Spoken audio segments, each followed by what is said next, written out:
J'aime la Corse et je respecte la Corse. Je combattrai l'idéologie de la pureté, sur l'île comme ailleurs. Car si la défense de votre identité est légitime et même nécessaire, les cultures ne survivent et ne s'épanouissent que dans l'échange, que dans le mélange, que dans le métissage. La défense de son identité n'est pas une maladie, mais la recherche de la pureté, le refus du mélange est une pathologie qui détruit ce qu'elle prétend protéger.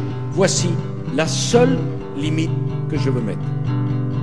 Et l'histoire nous enseigne à quelle extrémité, à quelle tragédie cette pathologie de la pureté peut conduire.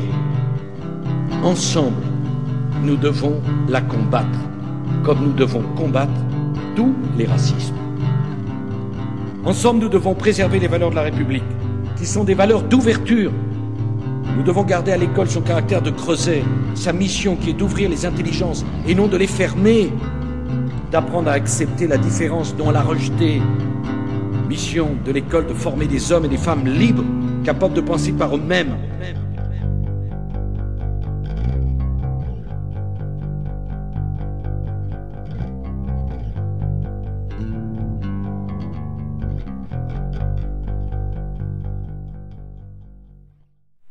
Le ministre de l'Immigration et de l'Identité nationale a convoqué aujourd'hui une vingtaine de préfets qui n'ont pas atteint le quota de reconduite à la frontière fixé par le chef de l'État.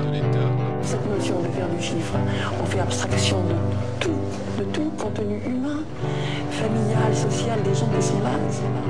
Concentration des forces de police uniquement sur les interpellations d'étrangers en situation irrégulière nous obligera à abandonner le terrain.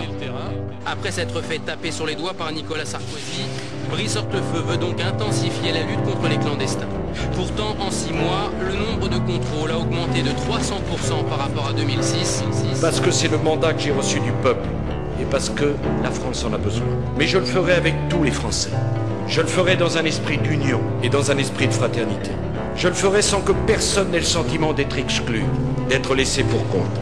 J'appelle chacun à ne pas se laisser enfermer dans l'intolérance et dans le sectarisme, mais à s'ouvrir aux autres.